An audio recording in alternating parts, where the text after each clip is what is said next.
thinking about crazy plan actually work? It's called PALS, which is Pets as Listeners, and it's a wonderful program for us. The PALS program was started 5 years ago, the partnership that we have with our library here, and that was my first year in this building. And it was begun with one pet handler and her dog, and we were only able to accomplish 2 weeks worth of visits each month, which we got 8 students through each month. We added another handler the following year, so we were able to double our visits.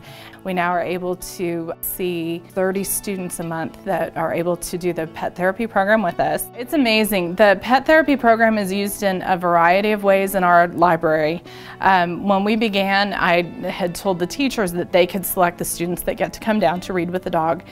They are selected for various reasons. Number one being that they can be struggling readers. The reason this program has shown so much success nationwide is the fact that dogs don't judge and they don't interject. In a classroom environment, particularly with younger elementary students, you see a lot of the students who are very good readers and very confident in the classroom immediately wanting to jump in and correct their peers. You said this incorrectly, or that was wrong. A dog doesn't do that. A dog is just the silent listener who is sitting there with the head in the lap, or the head right next to them with the tail wagging.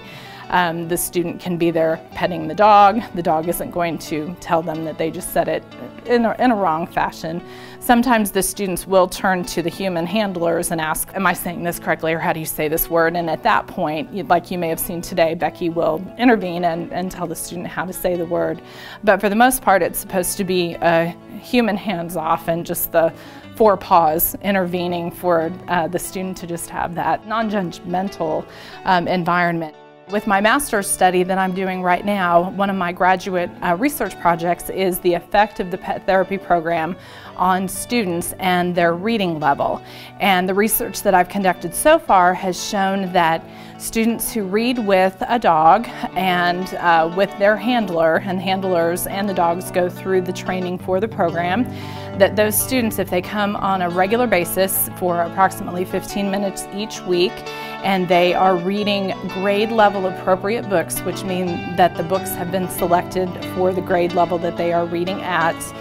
If they get about 15 minutes worth of reading practice in each week, over the course of 1 school year, on average, we should see their reading level improve by approximately 1 entire grade level that year, which for students who are at-risk readers is a huge, huge improvement. The other studies that I have seen done with the program, and those are the ones that have been fascinating to me, the physical effects of having the dog present. They have done effects of pulse rate, they have done blood pressure, and all of those have been so immensely calmed, both in an academic setting, in nursing home settings, which these dogs are phenomenal in as well.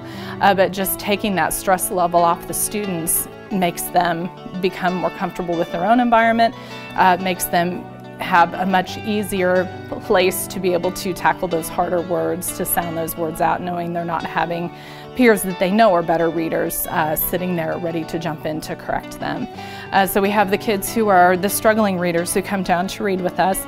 Also kids who just need that emotional boost. They say dogs are man's best friend and girl's best friend, and that is very true in a library, at home, wherever.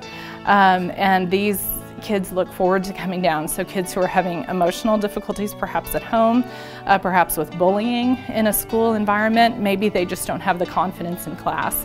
The teachers will let me know that, and those kids will come down here and spend some time with the dogs as well.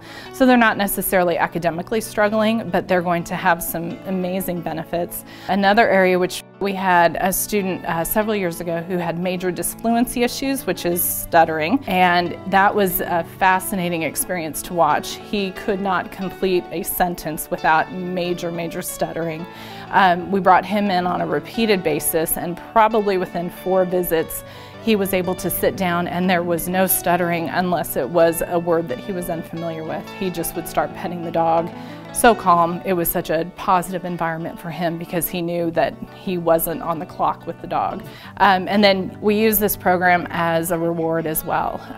I did not want to bring in the PALS program to just be viewed as an intervention and to have it just be special students that get to come to the library. I wanted it to be available for all students. And so if kids are doing a particularly good job in class, if they're being terrific with their peers, the teachers can select them for that reason as well. So every student in the building has an opportunity to come down to read with these furry friends, which is awesome. We are just so grateful for the PALS program and for the time that both Becky and the other two handlers give to us. They have made such a difference. They are rock stars in our building, and the kids look forward to Mondays and Tuesdays in the building. They've made such a difference in their commitment to literacy and in the commitment to the youth in our community, and I just feel like we're one of the luckiest libraries in the area to have that partnership with them. So I think it's a win-win for both situations. The dogs love it, I think. They get pepperoni when they come in, and I so look forward to it, and I know the kids do as well. So it's been a wonderful, wonderful partnership, and I hope it continues a very long time.